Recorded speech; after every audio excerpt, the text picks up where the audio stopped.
What is going on, everyone? Welcome on into Coffee with Brodes on this Thursday morning. It's been one hell of a morning for me, but here we are. We are sitting here today talking about two fantastic defenses. One, the Philadelphia 76ers, and two, the Philadelphia Flyers. Wow. What a performance by the Flyers last night, losing 9-0 to the Rangers. What a performance by the Sixers, though. They battled. They definitely did battle. Unbelievable.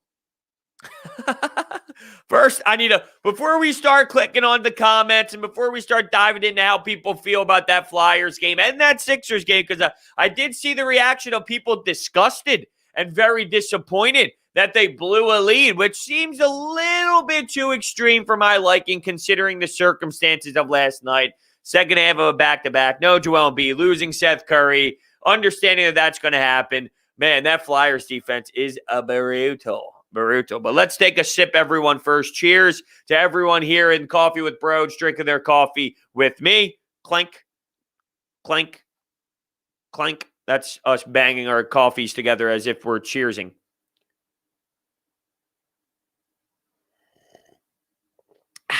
Oh, man, unbelievable. All right, so Evan says, good, in air quotes here. Good, more air quotes. No, they're real quotes. Good morning, Brodes. My anger level is on another planet this morning after that amazing game by the Flyers and the glorious Sixers collapse after holding the Milwaukee to 31 points in the first half. See, this is what I was talking about, Evan, a little bit before we kind of put that on the screen. Just in general, you can't look at that as a Sixers collapse. The fact that 31 points, that's unrealistic. You knew the Bucks were going to score more than that. You knew the Bucks were going to have a different effort level in the second half. You knew that they would be able to probably deliver their shots at a more significant rate. You knew that the Bucks would be able to be a different version of themselves. What you saw in the first half out of them, that's worse than half of the bottom feeders of the league. 1 of 17 from 3. You're not going to hold the Bucks to that level. You know that they would wake up and be a better version of themselves. And exactly when it happened is when you would anticipate the Sixers becoming a bad version of themselves, being on a second half of a back-to-back. They will get tired. There would be fatigue. There would be more involved from that aspect. So you kind of knew. It's hard for me to be mad at the Sixers. Now, that's from the surface level. As we start peeling things back, yeah, I can't stand the fact that in overtime, you're running your offense through Furkan Korkmaz and Dwight Howard, and Ben Simmons is off to the side, not being a part of what's being ran. And that's a problem on Ben Simmons, not realizing his flaws in the offensive game, apparently, yet he jacks up a 3 at the end. So there are things that frustrate me, and I'm not a big fan of Shake Milton's play, and there's things that I don't like out of the Sixers. But surface level, I can't yell that they mismanaged this game or they let one slip. I don't think they let one slip. I think it played out, honestly, the way that it should. You don't have Joel. You lose Seth Curry late in the game. You're on a second half of a back-to-back. You lose that game. You are supposed to lose that game. You're not supposed to win that game. So I can't get frustrated if I think you're supposed to lose. Why does Simmons turn into Steph Curry when the games are over? I don't know. His shot looks better than Giannis's. His shot looks smooth. When he takes them, now there's been some ugly ones, but there's been some really nice, solid ones as well, and it's almost like that means nothing to him. When that happens, he doesn't even process it, and it's like, all right, well, I just hit a 3. Do it more. What do you mean, oh, I just hit a 3? That doesn't register in your brain? It's crazy. It really is insane to me. I don't know how you pull it from 3 like that and it looks good and you won't do it again. You do it when the games are over, when it means nothing, and you're desperately just taking a shot because the shot clock is expiring or anything of that nature, and you just allow yourself to never build off of it legitimately. It's one of the most brutal things I have to watch. The turnovers in the second half killed us, and they woke up because we were leaving guys like Middleton and DiVincenzo wide open. I'm okay with it, though. No Embiid, no Curry late, and they still struggled to beat us. I don't know if I can truly get to the point of frustrated with the Sixers loss. I thought the Sixers loss was somewhat inevitable before the game even started. And when you see how explosive their defense was early and how hard they played, you almost had to come to a realization that they're not going to be able to keep that level of intensity up. But if you want to look optimistically afterwards, yeah, I saw things defensively I really love. I saw things defensively that I think is going to play a role in the playoffs if you ever see this team against Giannis. And keep in mind, you also have Joel Embiid that you can play on Giannis in playoff series where it gives Ben Simmons maybe a little bit of time off of Giannis defending. If you get Ben Simmons 3, 4, 5, 6, 7 minutes where you don't have to put him on the best player on the other team, maybe you get more production offensively. But that triple-double was nonsense to me because you have eight points. You scored 2 when the game was essentially over, and they were allowing you to score because they were just allowing you to score with where the time was and where the clock was and what the score was. And then you hit a nonsense 3. So 5 of your 13 points are irrelevant. You had an 8-point night.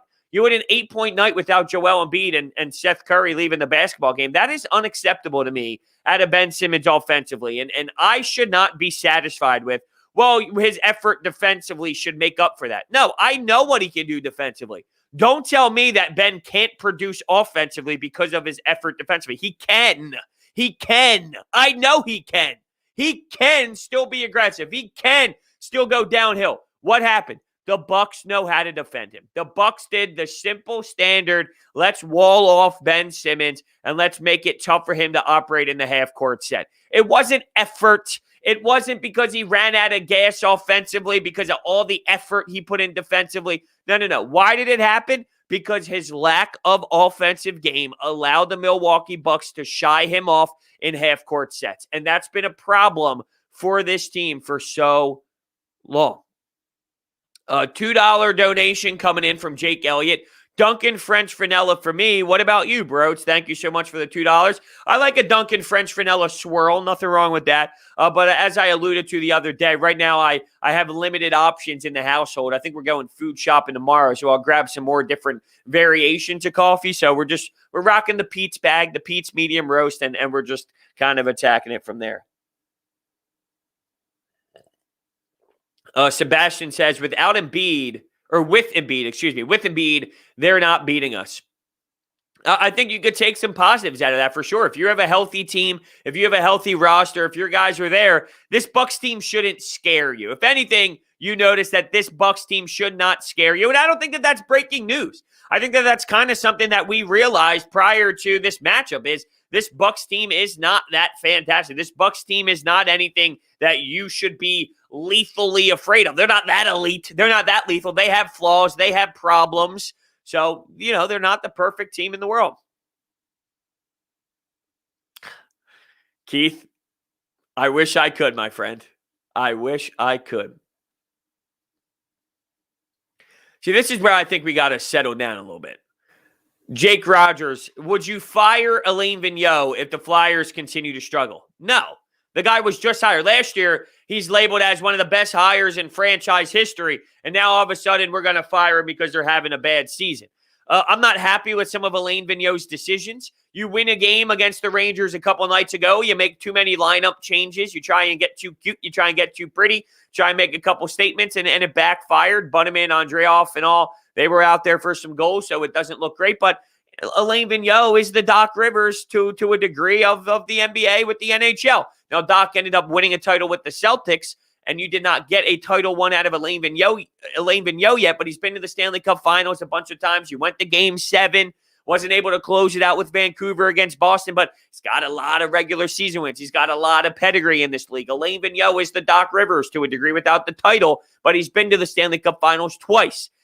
No, it's not time to fire Alain Vigneault all of a sudden just because of one bad year after one good year. That's not how good organizations operate. You don't just start firing people left and right. $5 donation coming in from the Silent King. We played a good game last night, coming off of a tough first game and taking the game to the wire without Embiid. I'm proud of the team. Thank you so much for the $5 donation. Yeah, I'm proud of the team as well. I think from the surface, which is the right way to kind of analyze it, is, hey, the team battled hard. They played hard. They competed. They left it all out there on the floor against a team that is right behind you in the standings. They're in that third seed area. They're battling. They're up at the top of the Eastern Conference with you.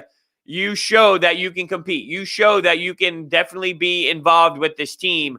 You just, you got to see how it plays out with the big man. But, yeah, if you want to look more into the bigger issues, there are bigger issues there, specifically Benjamin Simmons. And there's no denying that. It's for as beautiful as one side of the game was for the guy, the other side was so vomit-worthy, it's terrible. So it's give or take. It's yin and yang. It's, one extreme to the other extreme. And it sucks that we have to witness that. But thank you so much for the $5 donation. Okay, so this, I don't want to mispronounce your name, and I'm not trying to be disrespectful if I do, because I know we go back and forth about Furkan, but Burak comes in and says, did I miss the Brodes praise Furkan? No, I did not praise Furkan. I said, look, if you want to praise Furkan for last night, he made a big shot. I'm not going to take that away from Furkan Korkmaz, but I know for every one of these big shots that he hits, which was one last year against Portland in Portland to start the season off on their 5-game win streak. And this one, there's about 50 games where he blows. So, you can have the game that he has the shot. You're entitled to that. You can come in here and demand all the Furkan love that you want, which is fine because I bash him into pieces when he sucks, which is way more of the time. So for the times that he does come up big, which is rare, you can have that, but he tied the game. Yes, he did tie the game. He made a 3 with 0.4 seconds left. He also sucks majority of the time. And this is what he does. He has this stretch of, 5, 6, 7 games. Oh, Furkan, yeah, Furkan! That's what people do. And then there's 25 games where it's, this guy sucks! Get him off the floor! But those 5 games, those Furkan lovers really love coming my way, love coming in my direction. I'm just saying, keep it 100 when the guy blows. And look, he'll have his games. He has his handful of games. There's no denying it. He has his handful of games where he does what he does. He makes some shots or this and that. And he's going to get more time now with Seth Curry. But that scares me because Furkan Korkmaz is the definition of a regular season basketball player, in my opinion. They have a role. They have an identity. Teams need that. Teams need to go deep into the bench and all. You need that. If you start relying on Furkan Korkmaz in the playoffs, you're going to have an issue. You're going to have a problem. Nothing like Thursday morning Furkan slander. I'm with you.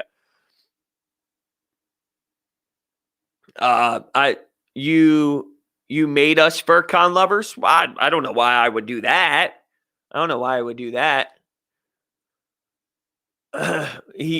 Furkan made one shot and he missed 3 threes that we need an OT. Yeah, look, Furkan made a big shot. There's no denying that. Furkan made a big shot. 0.4 left. He made a big shot.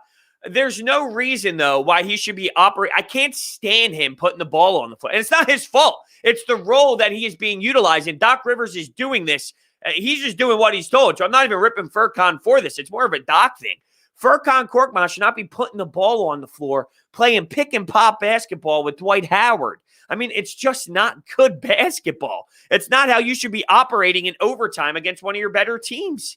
And I know Joel Embiid's not there, and that would change things. But I'm sorry, you should not be running offense through Furkan Korkmaz. If he's a stand-and-shoot guy that sits around and does nothing and waits for a pass, I'll take that over him dribbling the basketball and trying to penetrate. It's ridiculous. It really is. It's absolutely insane. Who do I hate more, Furkan or his supporters? Probably his supporters, to be honest with you. Is it, where are we questions here? I'm just looking at some questions.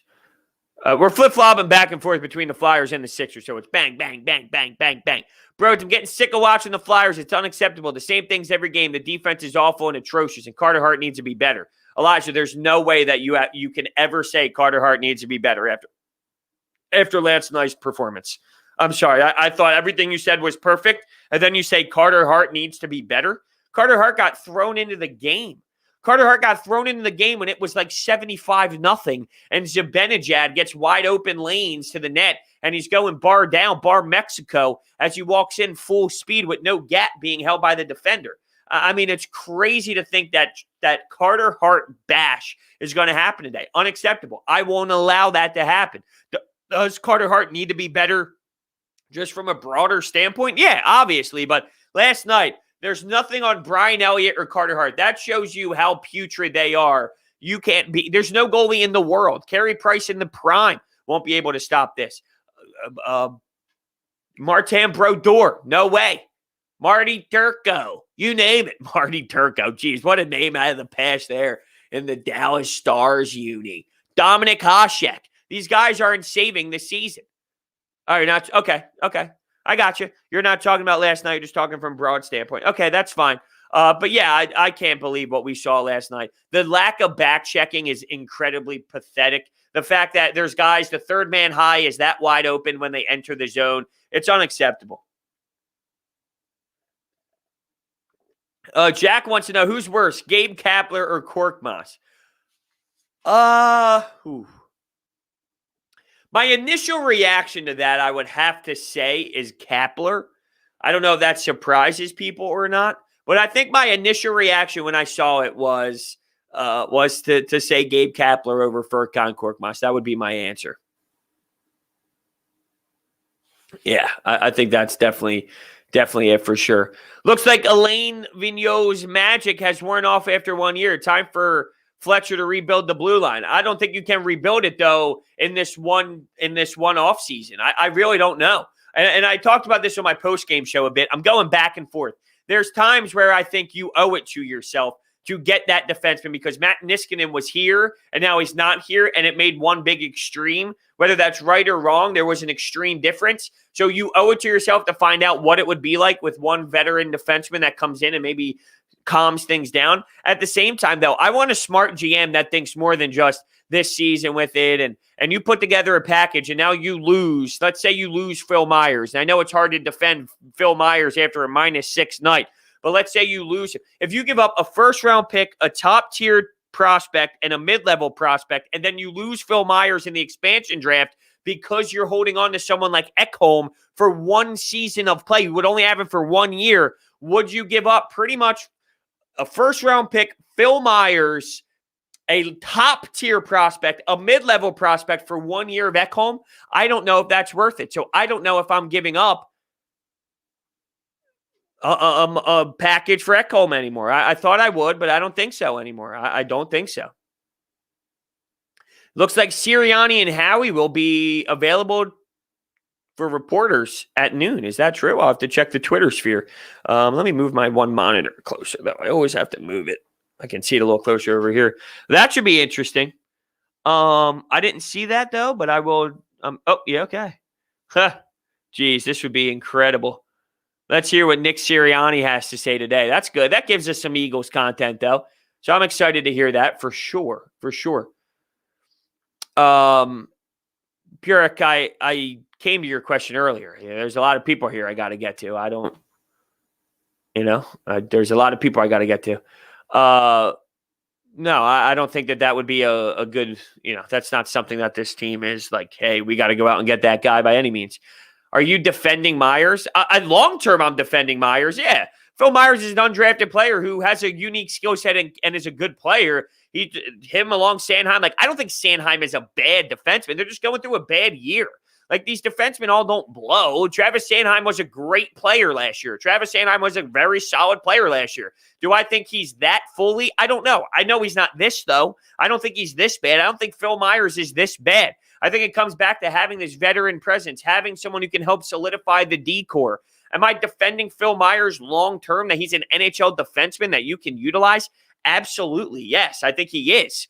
Right now, tonight, no, I think this is bad, but I'm not going to get rid of all these players that stink. I need it pushes players back in their role. If you acquire top-level defensive talent that can play with Provorov, if you get two defensemen, let's say you get someone to play with Provorov, and then you get someone to play with Travis Sanheim or Myers, now it's okay. Sanheim and another established defenseman, Provorov and another established defenseman. Phil Myers may be playing with another guy on the 6D pairing with hypothetically Justin Broad or something. If that's your 5 and 6D, when you have top 4 in front of them, that's still very solid. You can do that. So yes, I'm defending Phil Myers long term in the NHL, even after a -6 night. I'm not getting rid of the guy, and I don't think he's a bum because they're having a bad season. I think they're structurally lost, and they don't have that veteran guy to really believe in. They don't have that veteran guy to calm things down.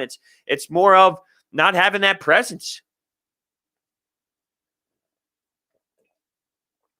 Whiz with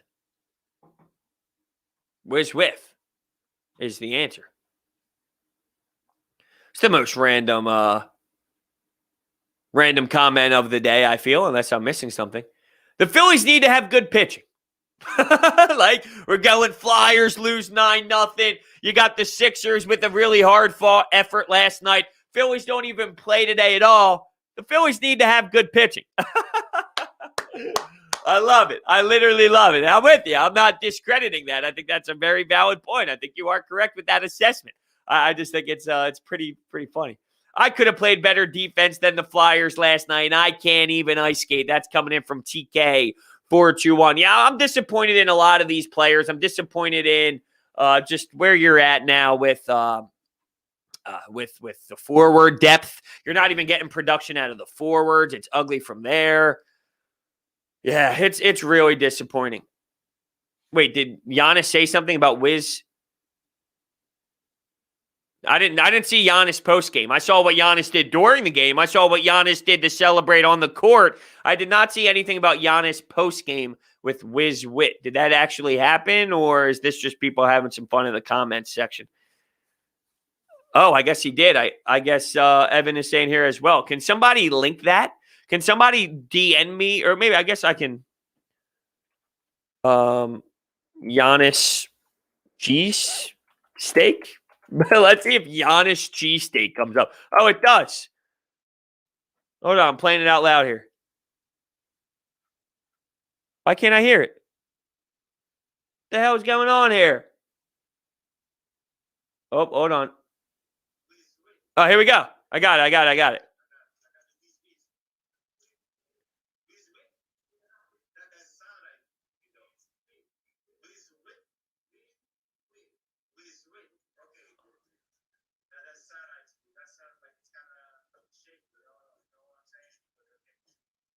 Oh, no. No. Come on. That's what we got out of that? It's pretty funny. Oh, man. That is pretty funny, though. I just...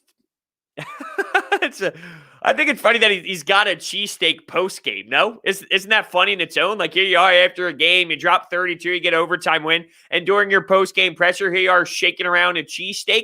Well, I guess I understand he wanted that to happen. He made sure of it. He wanted to put it out there on display for a reason. But it is pretty funny to see it.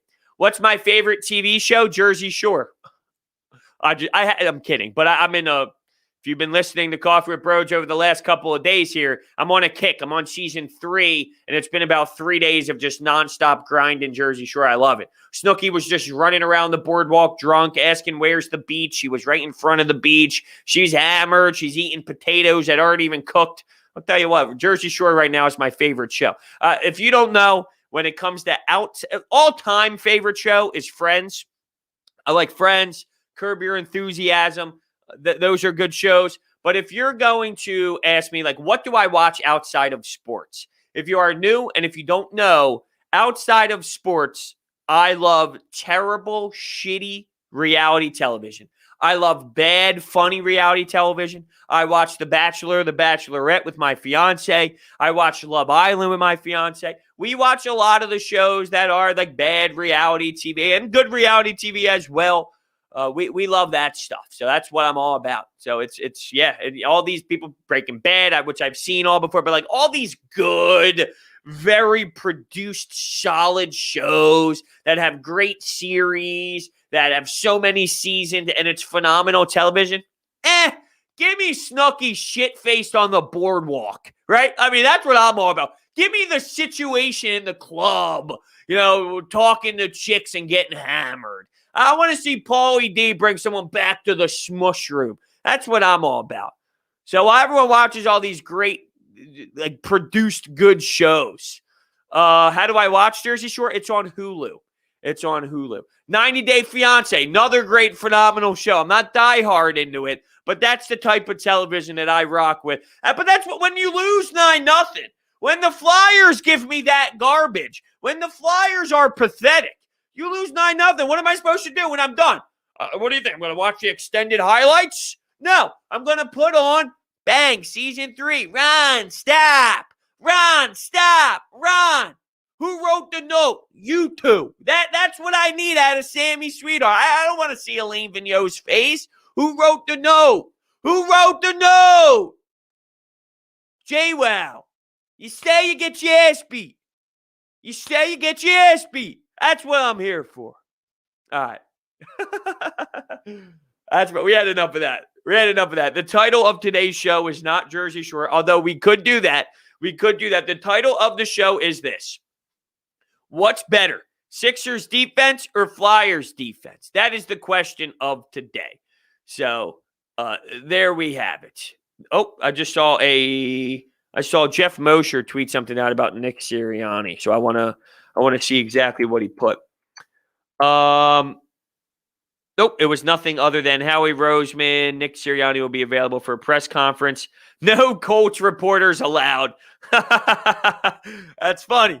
Because if you saw, the Colts are not allowing Philadelphia Eagles media into their Zoom presser, apparently. So that's pretty damn funny. Michael Givens comes in with the $2 donation. Does not say anything with the $2 donation, but thank you, Michael. You are a loyal supporter. I see you in the chat all the time for Coffee with Brodes. Thank you so much for all the support and for the $2 donation.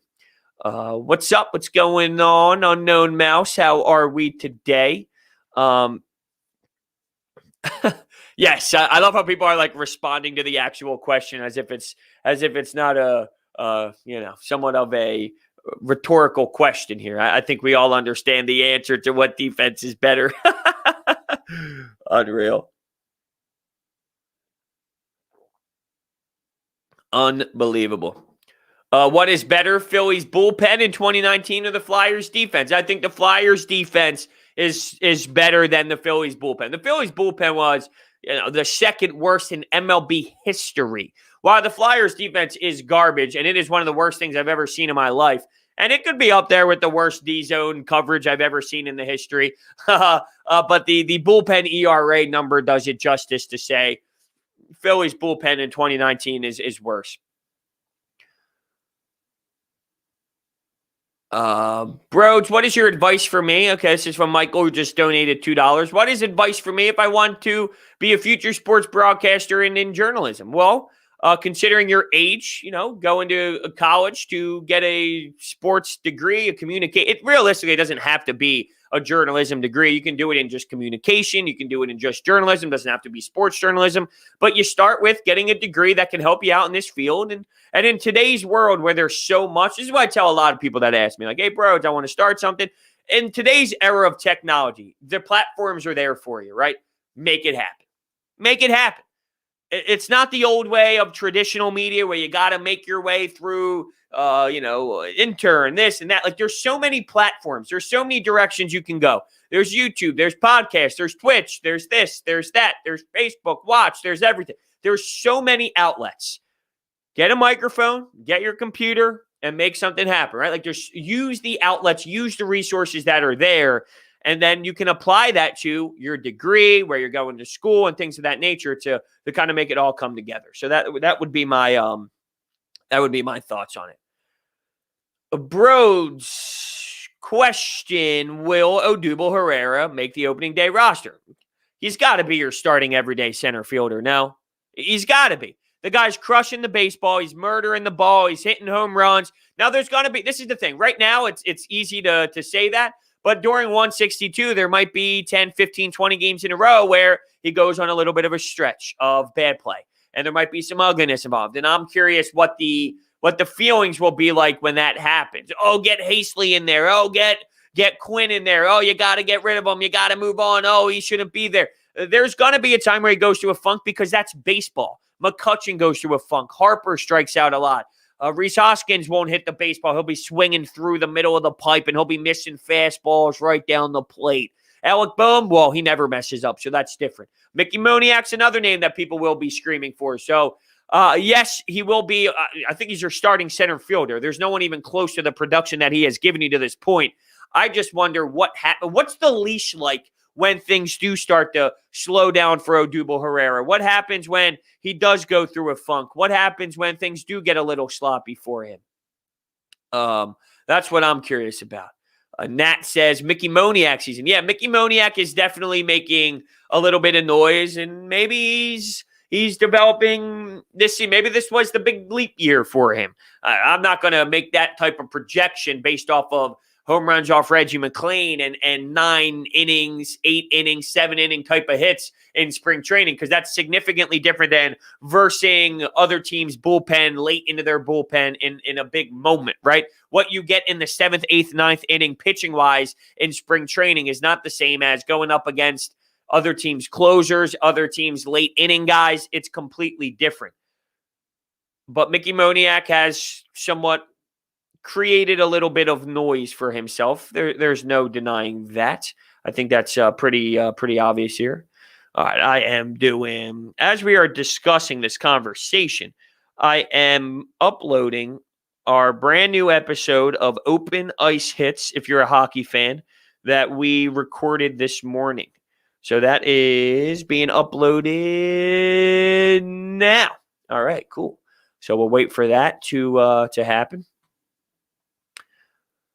Super excited to see what the Eagles have to say today. I don't know if I'm excited to hear what they have to say. I guess I'm not really fascinated either. I'm not interested. I'm not intrigued.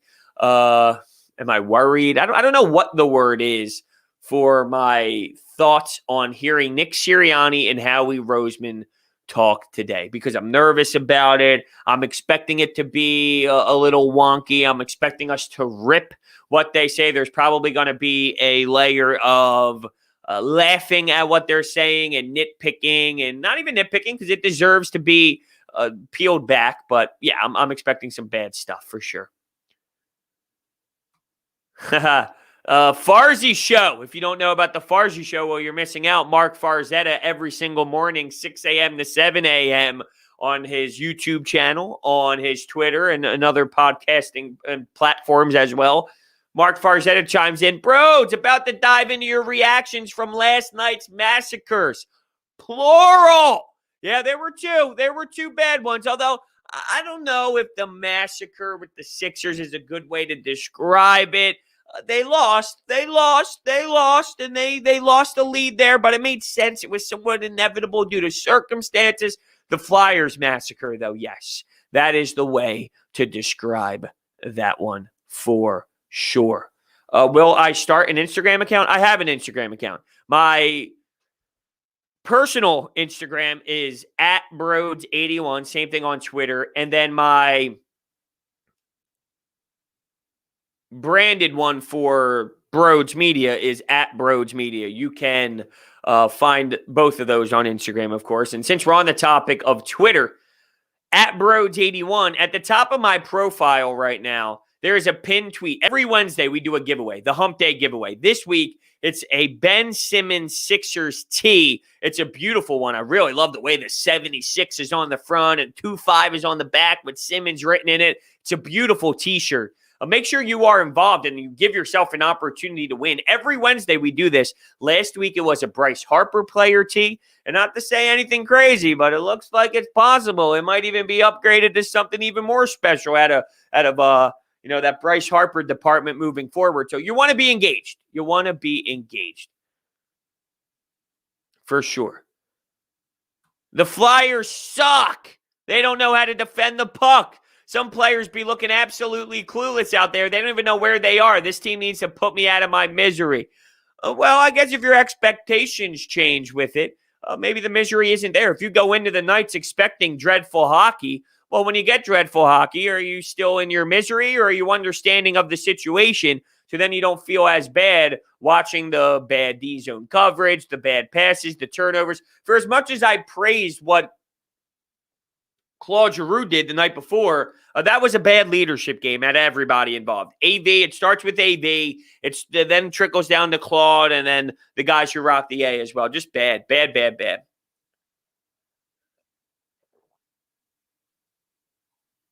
Is it time to hit the panic button with the Flyers? It's a good question, Evan. I think tonight tells you a lot. When you play the Islanders tonight, there's not many regular season games where it is season defining. You know that. If you've been following a lot of my content for some time here, regular season play doesn't tell me much. It gives you an idea, it gives you a concept, but it's hard to really take away things like full throttle from regular season action.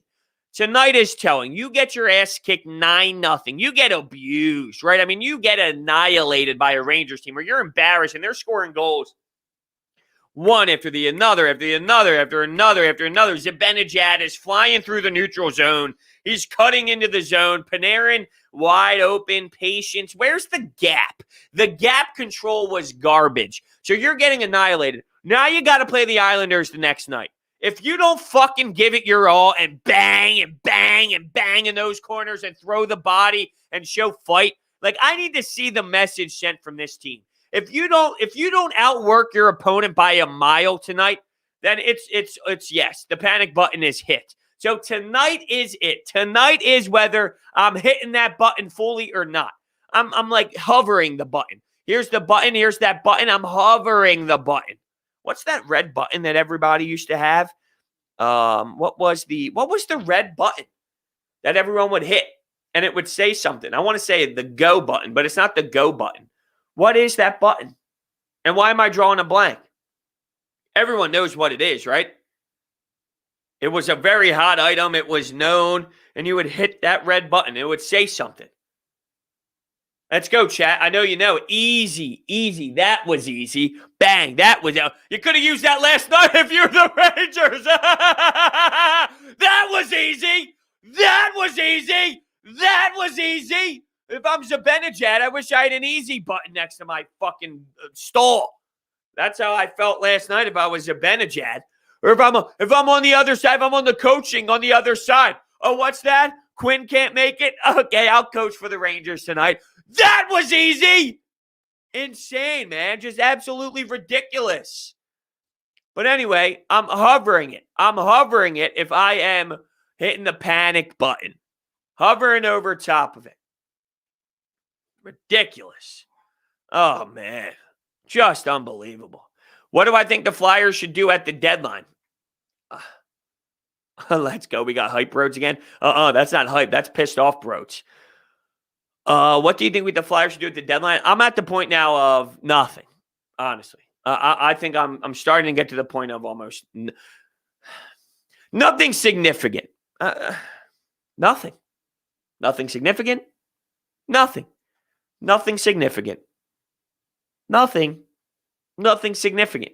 I don't know. Can you go out and get this guy on an expiring contract that can help out the decor a little bit where you're not giving up much? Maybe. Is it worth it? Maybe not. But that's where I'm at. I'm toying back and forth in my head between doing it and not doing it. That's where I'm at. Can you blame Hart and Elliott? No.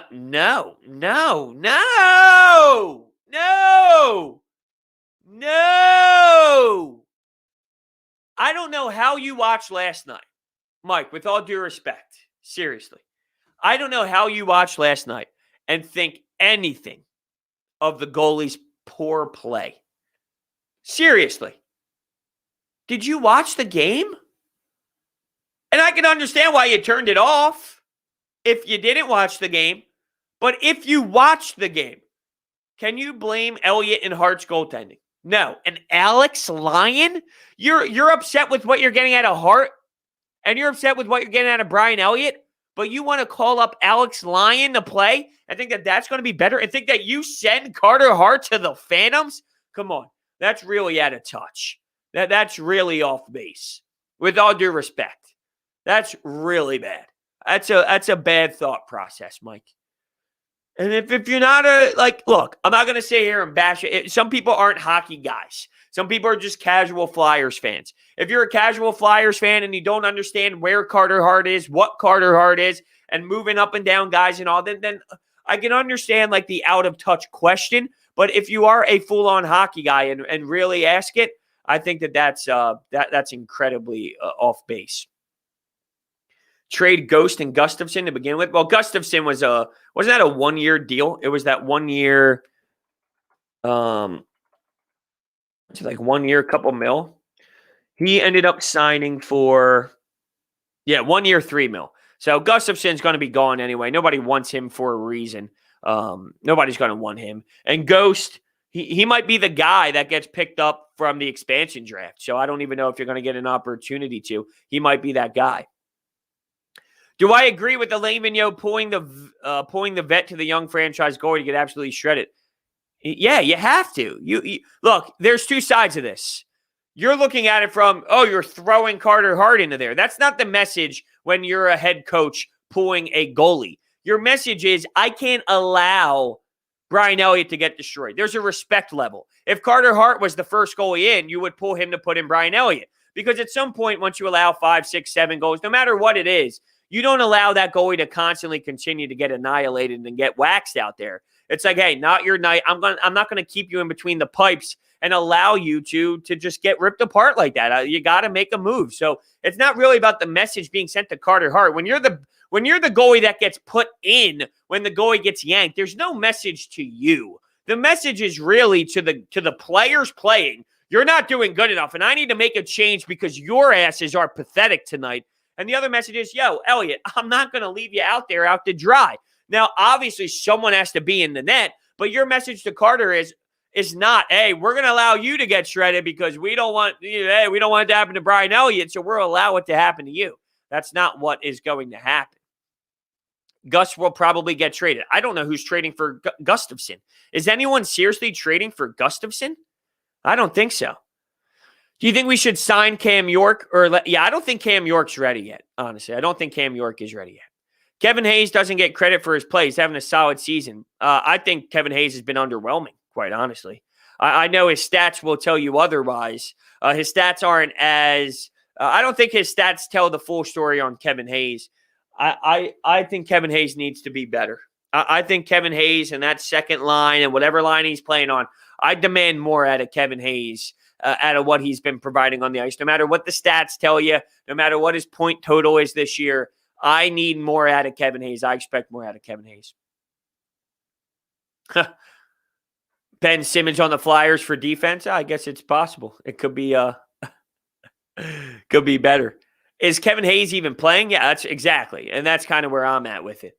I think Kevin Hayes needs to be significantly better for sure. Don't you think we at least got to try Cam York? No, that's called, you don't start pulling up. This isn't football and throwing guys in there. And this is NHL level stuff, right? So while you're struggling, you're not just going to call up a prospect and be like, hey, have at it. We stink. Just go out there. It doesn't work that way in the NHL. There's a reason why guys get drafted and then they go play junior for 3 years and then they play in the minors for a year. Then they get called up. There's outliers, but there's a reason why. You go play Michigan. You go play NCAA. Then you sign your entry level and then you play a year with the Phantoms and then you get called up. There's a big process and a big learning curve with, wow, how ugly as it is, you don't want Cam York to just get thrown into this mess either and put him in unfortunate circumstances. No, I do not think that Cam York is ready, and I don't think it's to a point where it's like, hey, just throw him in there. Hey, we're so bad, just throw in Cam York.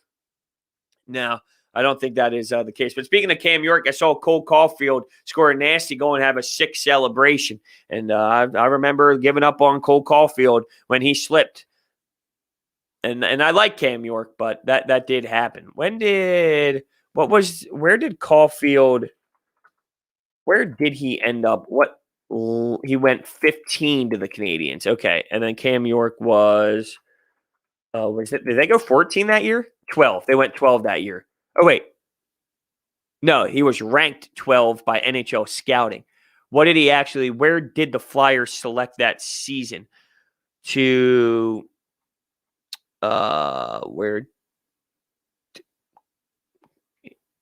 All right, ranked 12. He was drafted. Come on. It should not be. Oh my God, I thought I spilled my coffee. It should not be that hard to figure out. Okay, he was drafted 14th overall, so it was one before Cole Caulfield.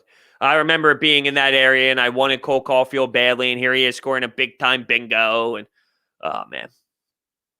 Do I think Flyers have hit rock bottom? Not yet, but it's pretty damn close. I think Buffalo Sabres is rock bottom. Like, that's rock bottom. I don't know if the Flyers are at that point yet, but this is bad, right? This is definitely bad for sure. This is terrible hockey. Do you think Ivan Provorov's decreased when Niskanen left? Absolutely. I still think he's our best defense, but the defense is not getting it done.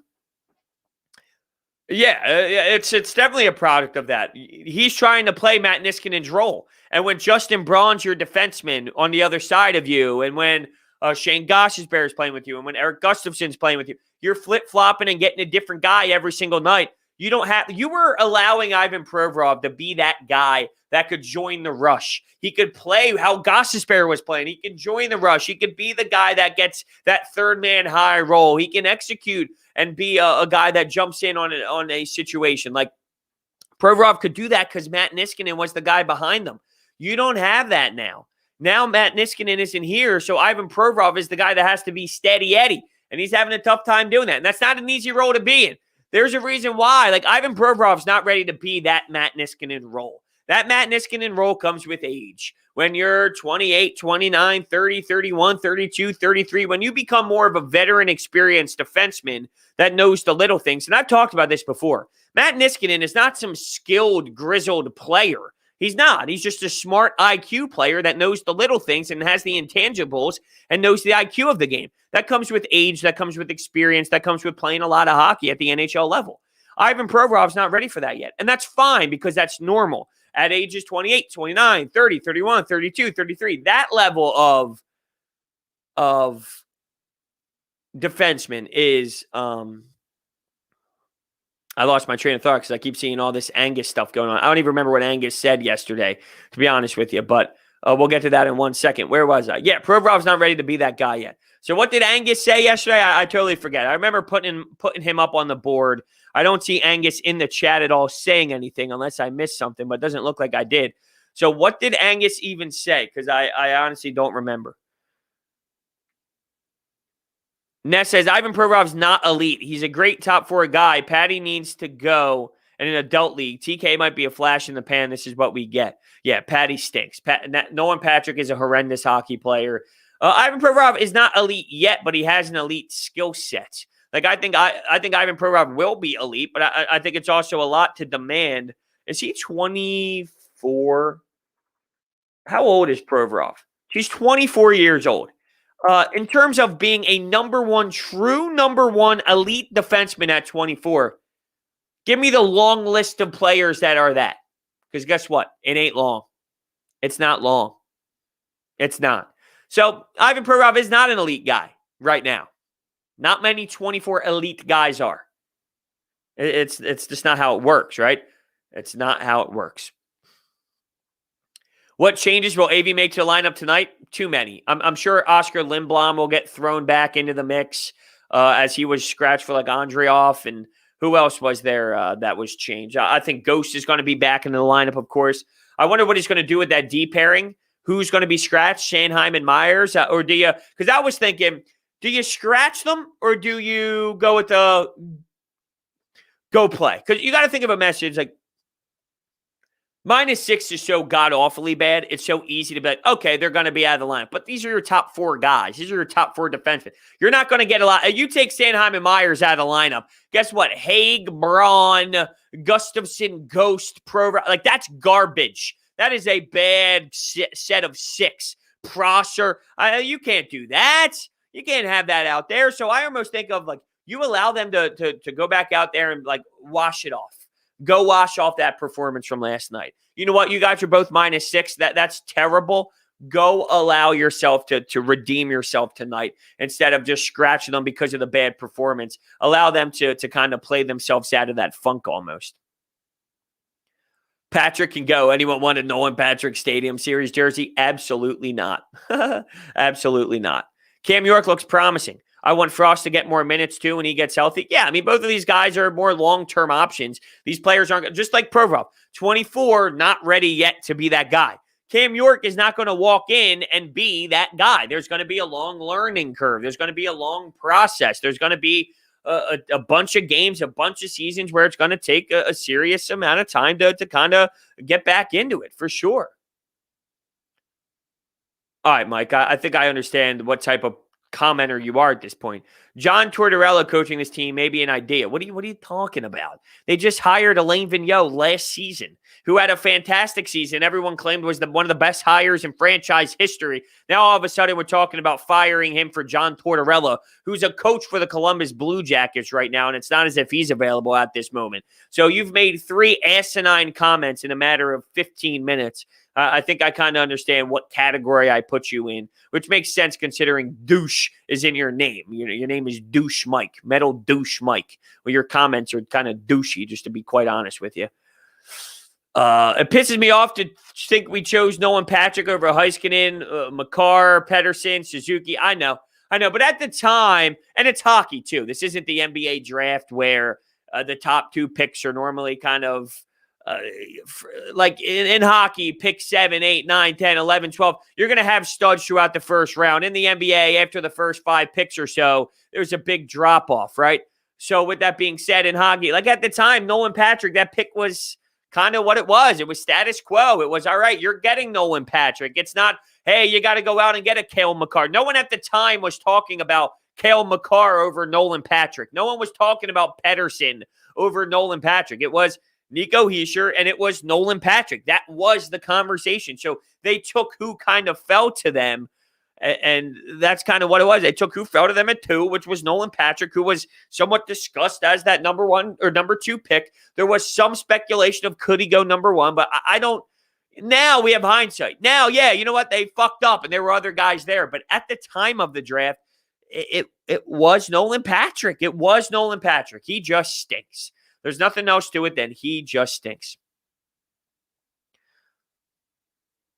Oh, I mean, all right. So going back to the Angus comment, he was the one that said how much are the Bucks going to win by. I mean, really? We're giving him credit for them winning in overtime?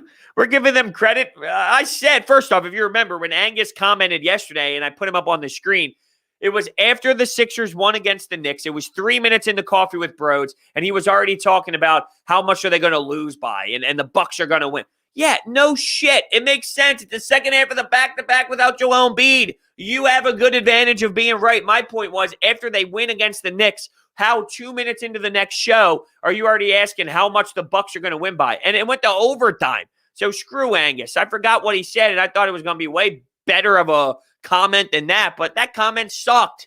That's not going out on a limb.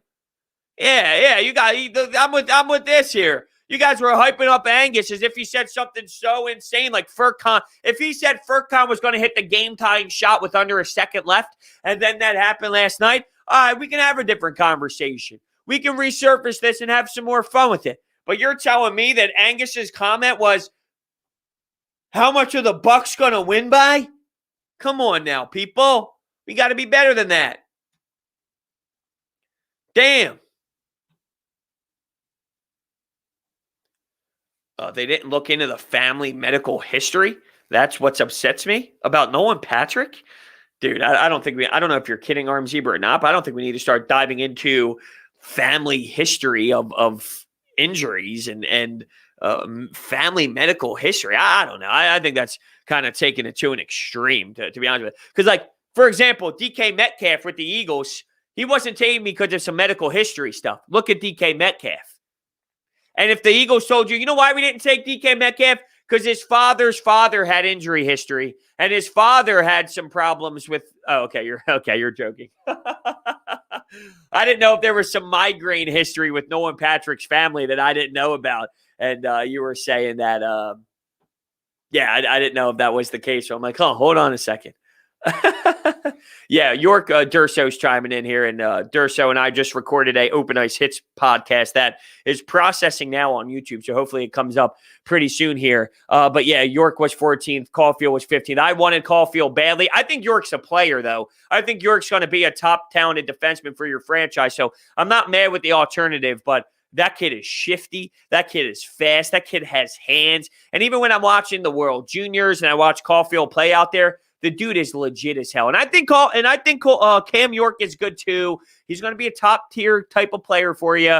He's at Michigan being a stud in the Big Ten for a reason, winning all types of personal awards for a reason and producing. So I like him. But Cole Caulfield, there's a little bit with me that I think is, a little bit there for me. Thanks for the great shows from Jack. Thanks for the great show. Hopefully we'll have a better night tonight. Yeah, I hope so. This Islanders game is must win, in my opinion. Must win. Not a lot of must win games in regular season for me, but yeah. Mike says, how about Morgan Frost? Well, Morgan Frost has the injury right now. But yeah, Morgan Frost is going to be good. He came together with Joel Farabee, so we put them in like the same category. I think Joel Farabee's up for Morgan Frost, but I think Morgan Frost is going to be a fantastic player for your franchise.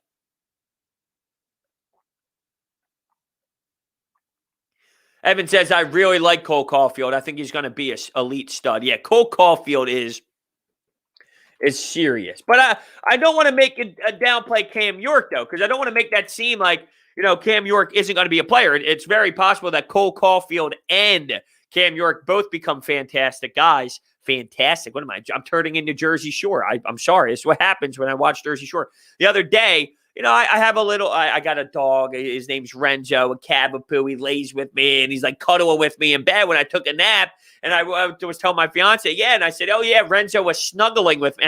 Snuggling? What? I turned into Snooky. I turned into Snooky saying that. My dog was cuddling with me. That's only what I say. He's laying in my arms. He's laying with me. We're both taking a nap. I said snuggle. That is Snooky 101. And here I am saying fantastic. I feel like I'm turning into Mike the Situation, Sammy Sweetheart. I got problems. I apologize. But Cole Caulfield, here we are.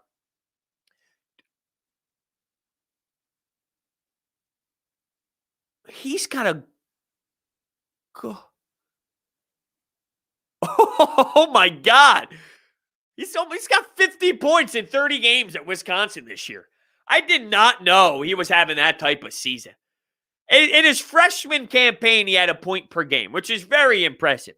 To follow that up with, he's got 28 goals in 30 games at University of Wisconsin this season.